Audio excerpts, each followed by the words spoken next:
میر ایسے شاعر ہیں جن کے تعارف کا پہلا فقرہ جو ہے وہ طے شدہ ہے. وہ یہ ہے کہ یہ اپنی زبان کے سب سے بڑے شاعر ہیں اور اردو کے دیگر تمام بڑے شعراء کے مقابلے میں بہت لمبے فرق کے ساتھ بڑے شاعر ہیں. تو ان کی بڑائی کے کئی پہلو ہیں. مطلب سب سے پہلے تو یہ سمجھ لیں کہ میر مثال کے طور پہ حافظ جتنے شاعر ہیں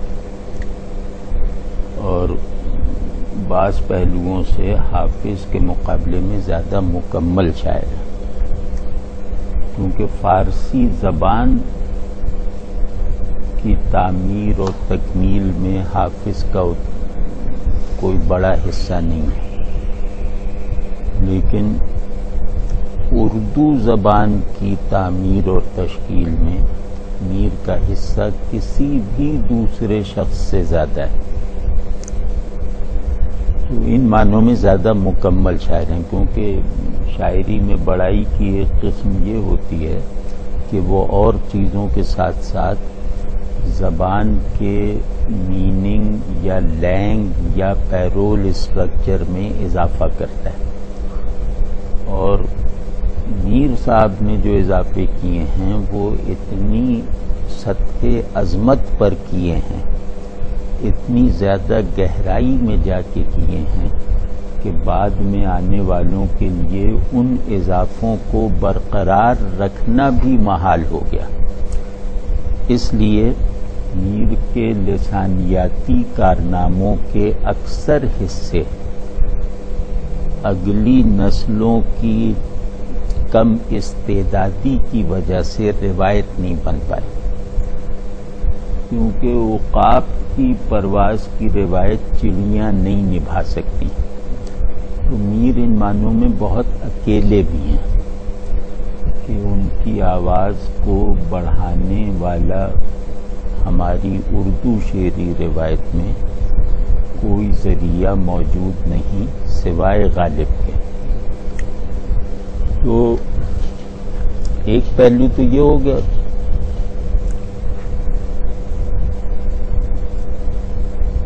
دوسرا پہلو یہ ہے میر کی عظمت کا کہ تمام بڑے شاعروں کی طرح ان کی شاعری کے بھی دو اینڈز ہیں. یعنی تمام انسانی کارنامے خصوصاً جمالیاتی کارنامے دو بنیادوں پر عمل میں آتے ہیں. ایک بنیاد ہے آبجیکٹ، ایک بنیاد ہے سبجیکٹ، جس کو ہم شاعری کے لیے مخصوص اصطلاح میں اگر بیان کریں تو وہ ہوگا لفظ اور آدمی. لفظ آبجیکٹ ہے، آدمی سبجیکٹ ہے. تو تمام بڑے انسانی کارنامے دراصل آبجیکٹ اور سبجیکٹ کو اپنی اپنی جگہ مکمل کر کے اپنی اپنی جگہ نئے نئے مراحل تکمیل سے گزار کر ان کے درمیان تعلق کی بڑی نسبتیں اور بڑی معنویتیں دریافت کرتے ہیں. ٹھیک ہے نا یہ بات؟ یہ تمام جمالیاتی کارناموں کے سبسٹنس میں یہ بات داخل ہے کہ اس نے لفظ کو کہاں تک پہنچایا، اس نے انسان کے بارے میں ہماری معرفت کو رسائی کی کن بلندیوں تک پہنچایا. ٹھیک ہے نا؟ کسی بھی بڑے شاعر کو، بڑے آرٹسٹ کو دیکھنا ہو تو اس کے کام سے ان دو سوالات کا جواب طلب کرنا چاہیے. تو اس کا بڑا ہونا زیادہ وضاحت سے واضح ہو جائے گا، یا پھر یہ پتہ چل جائے گا کہ اس کی بڑائی ایک دھوکہ تھی. تو جو لفظ کی لفظیت میں اور انسان کی انسانیت میں اضافہ نہ کرے اور ان کی اضافہ شدہ حالتوں کو مربوط کرنے کے نئے زاویے نہ فراہم کرے، نئے بریجز نہ بنائے، وہ بڑا شاعر نہیں ہے یا بڑا آرٹسٹ نہیں ہے. ٹھیک ہے جی. تو اس کو کہتے ہیں ری انٹیریئرائزیشن آف دی گیون فکسٹی. تو گیون فکسٹی لفظ ہے، لفظ تھوڑی وہ کوئی بنا کے لاتا ہے. اور دوسری گیون فکسٹی آدمی خود ہے کہ آدمی اپنی تمام ڈیفینیشنز میں کم و بیش واضح ہے اور مکمل ہے. ٹھیک ہے نا، کیونکہ آدمی کو ڈیفائن اتنے بڑے بڑے ڈسپلنس کے ذریعے کر دیا گیا ہے کہ اب اس کو کسی نئی ڈیفینیشن کی ضرورت نہیں. لفظ کو اتنا زیادہ بنا دیا گیا ہے کہ اس کو کسی ری کرافٹنگ کی ضرورت نہیں. ٹھیک، تو مجھے ری ڈیفائننگ کی ضرورت نہیں ہے، لفظ کو ری کرافٹنگ کی ضرورت نہیں. تو اس کو ہم کہہ رہے ہیں فکسٹی. ٹھیک ہے نا. تو بڑا شاعر آ کر یا کوئی بھی بڑا آرٹسٹ آ کر اس فکسٹی کے اندر کے ماحول کو بدلتا ہے. اس فکسٹی کے اندر موجود جو معنویت، احوال اور کیفیات کا ایک نظام کار فرما ہے، ان کے درمیان تعلق کی نئی نئی جہتیں نکالتا ہے، انہیں ری شفل کرتا ہے، ان کے درمیان ترجیحات کا ایک نظام قائم کرتا ہے، حتیٰ کہ انہیں ایک نیا مرکز اپنی طرف سے فراہم کرتا ہے کہ لفظ کی معنویتوں اور کیفیات کو ری شفل کر کے ان کے درمیان ترجیحات کو، جاری ترجیحات کو الٹ پلٹ کر کے اس کو ایک مرکز فراہم کر کے ایک نئے معنی یا نئے حال میں ڈھال دینا، یہ بڑے شاعر کا معجزانہ کام ہوتا ہے. واضح ہے یہ، مطلب اس میں کوئی ابہام تو نہیں ہے. اسی طرح انسان جو ہے وہ جہاں ہائیسٹ ڈیفینیشنز سے ڈیفائن ہو چکا ہے، اس انسان کے اندر احوال، کیفیات، احساسات، جذبات، خیالات، افکار، مطلب ان کی جو پیسو یا ایکٹیو وہ سبسٹینسز ہیں، ان کو بھی ری شفل کر کے ان کے درمیان بھی تعلق کے نئے نئے دروازے کھول کر اور ان کو بھی ایک سمجھ لیں ایک فریش سینٹرلائزیشن فراہم کر دیتا ہے. تو اب کیا ہوا کہ انسان اپنی ڈیفینیشنز پر پورا تو اتر رہا ہے، لیکن ان ڈیفینیشنز پہ پورا اترنے کا اس کا حال اب میکینیکل نہیں رہا بلکہ انڈیویجول اور پرسنل بھی ہو گیا. آپ سمجھیں، جیسے انسان کی ڈیفینیشن مثال کے طور پر یہ ہے کہ یہ تعلق کا احساس اور شعور رکھنے والا حیوان ہے. حیوان ناطق کا سلیس ترجمہ یہ ہے. ٹھیک ہے نا.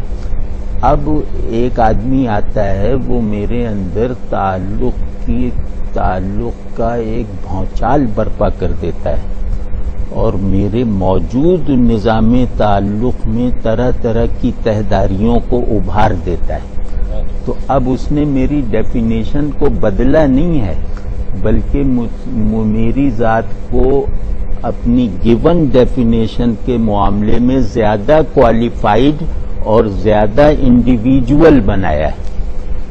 یہ ٹھیک ہے نا، مطلب اس میں کوئی ابہام نہیں ہے. ہاں. تو ان معاملوں میں میر کے قریب بھی کوئی دوسرا شاعر ہمارے یہاں نہیں ہے. مطلب ان جہتوں پہ جو آپ سمجھ لیں کہ یہ مادہ عظمت ہے، یہ بلند ترین مینار بنانے کا گارا ہے.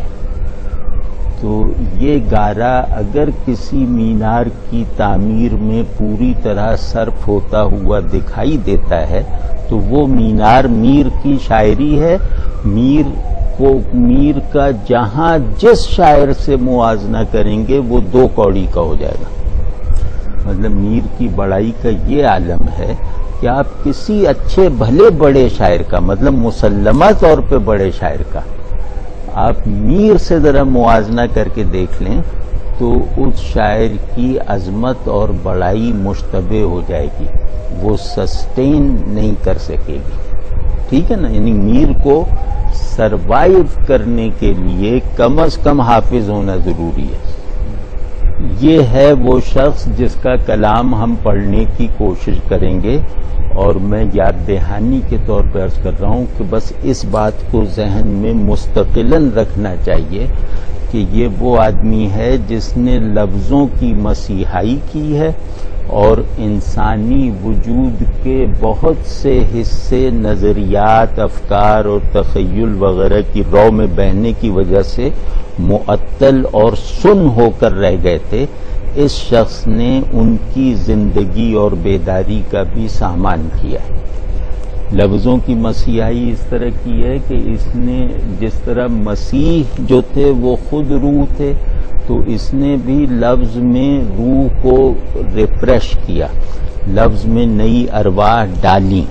یہ خلاقی ہے. خالق کا لفظ جب بھی آئے تو اس کا مطلب صرف یہ ہوتا ہے کہ مردے میں روح پھونکنے والا.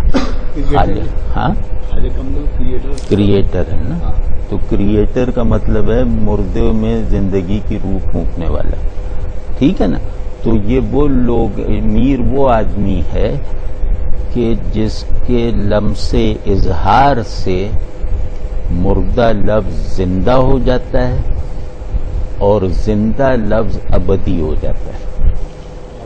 آپ سمجھیں نا، یہ وہ آدمی ہے. اور اس کے پیرلل جو سبجیکٹ اورینٹڈ کارنامہ ہے وہ یہ ہے کہ ہمارے نظریات، عقائد، خیالات، افکار، یعنی ہمارے لیول آف بینگز میں جو اوپر کے لیولز ہیں، یعنی روح اور جسم کے عنوان سے، وہ اتنے زیادہ لوڈڈ ہیں کہ ہم اپنے مکان کی آخری منزل تک محدود ہو کے رہ گئے ہیں.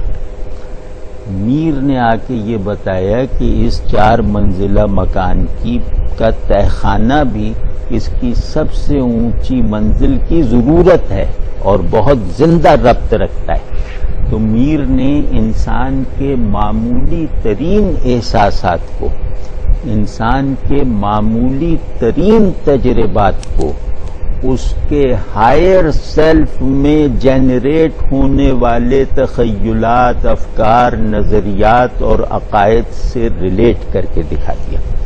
اور یہ وہ آدمی ہے جس نے آ کے بتایا کہ ایک طرز احساس ایسا ہو سکتا ہے جو آدمی کو معنویت کے چشمے میں غوطے لگانے کے لیے بھی ذہن سے مستغنی کر دیتا ہے. تو میر نے بہت بڑے معانی کو ذہن کے چنگل سے نکال کے دکھایا ہے اپنے ژرف احساس کی وجہ سے. واضح ہے نا. مثال طور پہ کہ ایک مجذوب ہے، مجذوب نے اللہ میاں کو دیکھ لیا ہے، بتا نہیں سکتا، تو اس کا جو کانٹینٹ آف ویژن ہے وہ کسی بڑے سے بڑے متکلم کے ڈسکورس آف ویژن سے زیادہ حقیقی ہے، زیادہ سبسٹینشیل ہے، بتا نہیں سکتا. تو میر نے آ کر تمام ویژنز کو سینسوالائز کر دیا. یہ انتہائی بڑی بات ہے. ٹھیک ہے نا. کہ مطلب آپ یوں سمجھیں کہ میر نے آ کے یہ بتایا ہمیں کہ ذہن اپنے جن کانٹینٹس کی بنیاد پر طبیعت سے خود کو افضل کہہ رہا ہے. ہم لوگ ایک جھگڑے میں پھنسے ہوئے ہیں. ہم لوگ ذہن اور طبیعت کی لڑائی کے تماشبین ہیں اپنے اندر ہی. ہمارے اندر ایک مارکہ ہے نا، ہماری طبیعت اور ہمارے ذہن میں. تو اس میں ہم نے بس وہ جیسے ایک لکیر کے فقیر بن کے یہ فیصلہ کر رکھا ہے کہ لڑائی چلتی ہے تو چلنے دو، فاتح بہرحال ذہن ہے اور ساتھ دماغ کا دینا ہے. یہ گویا ہم نے فیصلہ کر رکھا ہے. میر ایسے لوگ آ کے کہتے ہیں کہ نہ تمہارے پاس ذہن ہے نہ تمہارے پاس طبیعت ہے، تم چھوٹے دماغ اور معمولی طبیعت کے لوگ ہو، تمہیں کیا معلوم کہ کچھ مراحل ایسے ہیں جہاں طبیعت ذہن کی دستگیری کرتی ہے. ٹھیک ہے نا؟ واضح اس بات کو اگر میں زیادہ علمی لفظوں میں کہوں تو وہ کہیں گے کہ ذہن کو جس حالت حضور کی نہ پوری ہو سکنے والی تمنا ہے، ذہن کا پورا مادہ فعلیت، ذہن کی پوری کائنات غیاب پر کھڑی ہے، ایبسٹریکشن پہ کھڑی ہے یا غیاب پہ کھڑی ہے، تو ذہن متمنی ہے ایک مادہ حضور کا، ایک سبسٹنس آف پریزنس کا، جو وہ اپنی استعداد سے حاصل نہیں کر سکتا. میر آ کے بتاتے ہیں کہ وہ مادہ ظہور طبیعت کے وفور سے ذہن کے پھیلے ہوئے دامن میں دیکھو میں ڈال کے دکھا رہا ہوں. یعنی ذہن کی سب سے بڑی تمنا کو نہایت لاپرواہی اور بے نیازی سے میں پورا کر سکتا ہوں. آپ سمجھ گئے؟ یہ بہت بڑی بات ہے. یہاں لوگ فکر اور خیال وغیرہ کو پالش کر کے میگنیفائی کرنے کی مصنوعی کوششیں کرتے ہیں، وہاں میر میگنیفائیڈ تھاٹ، میگنیفائیڈ کانسیپٹس کو ایک احساس کی کائنات کے ایک معمولی سے گوشے میں صرف کر کے دکھا دیتا ہے. واضح ہے یہ بات؟ یہ ہے. اور کوئی اوور ڈوئنگ نہیں ہے. یعنی شاعری میں مبالغہ جو ایک انتہائی بڑی ضرورت ہے، میر کے یہاں اس طرح کی اوور ڈوئنگ نظر نہیں آتی، بلکہ میر اپنے تمام احوال کو اپنے ایبل قاری کے لیے بے تکلفی کے ساتھ ایکسپیرینسیبل بنا دیتے ہیں. ٹھیک ہے نا؟ یعنی میر پیچیدگی نہیں پیدا کرتے، بلکہ میر ہمارے احوال کی تکمیل کرتے ہیں ایک نیچرل وے میں، ایک لیونگ وے میں. ہاں ہاں ٹھیک ہے. تو اب آپ جانتے ہیں، ہم بھی جانتے ہیں کہ انسان کی سب سے بڑی تمنا ہے تھاٹ کو ایکسپیرینس کرنا. اس سے بڑھ کے کیا ہے؟ حضرت موسیٰ نے کہا نا کہ اپنے آپ کو دکھا دیجئے. حضرت ابراہیم نے نہیں کہا کہ یہ جو آپ کرتے ہیں یہ دکھا دیجئے. تو اب یہ نبی جو ہوتا ہے نا، نبی انسان کی ہدایت کا مرکز بھی ہوتا ہے اور انسان کی ٹوٹیلٹی کا بیسک سبسٹنس بھی خود ہوتا ہے. ٹھیک ہے؟ تو اب یہ سبسٹنس آف ہیومینٹی ہے کہ ارے نہیں، یہ سبسٹنس آف ہیومینٹی ہے کہ مجھے دکھا دیجئے تاکہ میرے دل کو اطمینان نصیب ہو جائے. تو یہ دل کا اطمینان جو عقل اپنی بہترین قوتوں سے پیدا کرنے میں ناکام ہے، جو ارادہ اپنے اسٹرانگسٹ ایکٹیویزم سے مکمل کرنے میں ناکام ہے، اس کو احساس کی شدت پورا کر دیتی ہے. کوئی وجہ ہے نا کہ قرآن میں آخری اچیومنٹ اطمینان نفس ہے. آخری اچیومنٹ ہے یہ اطمینان نفس، جو تقریباً تمام اکثر مفسرین کے مقابلے میں اس زندگی میں نہیں حاصل ہو سکتا، آخرت میں ہوگا. لیکن چل اس بحث میں نہیں پڑتے. ہم کہتے ہیں اطمینان نفس سب سے بڑی اچیومنٹ ہے، جس میں شعور بھی فلفل ہو جاتا ہے، وجود بھی فلفل ہو جاتا ہے. تو جس پوائنٹ پہ میرا شعور اور وجود دونوں آئیڈینٹیکلی فلفل ہو جائیں، وہ پوائنٹ ہی تو میری منزل ہے نا. تو اطمینان نفس اپنی بناوٹ میں ذہنی نہیں ہے، طبعی ہے. تو یہ جو میر کی لائن ہے، یہ حقائق اور معانی کے ذہنی پن کو زائل کر کے اسے اطمینان کی قبیل سے محسوسات کی رو میں داخل کر لیتے ہیں. واضح ہے یہ بات؟ اب آپ مطلب میں ضمنی باتوں میں نہیں گیا، میں نے ایک اوریجنل بات عرض کی کہ یہ پرسپیکٹو ہے. اس روزن، اس کھڑکی کو کھول کے اب میر کی بنائی ہوئی دنیا دیکھیں تو اس کے بے شمار محاسن خود عملی طور پہ سامنے آتے چلے جائیں گے. ٹھیک ہے جی؟ اس میں سوال یہ کہ میر صاحب کے شاگردوں میں کوئی نہیں آیا یا نام کسی کا سنا؟ نہیں کوئی نہیں. دیکھیں جو بڑا پیڑ ہوتا ہے نا اس کے سائے میں کچھ نہیں ہوتا.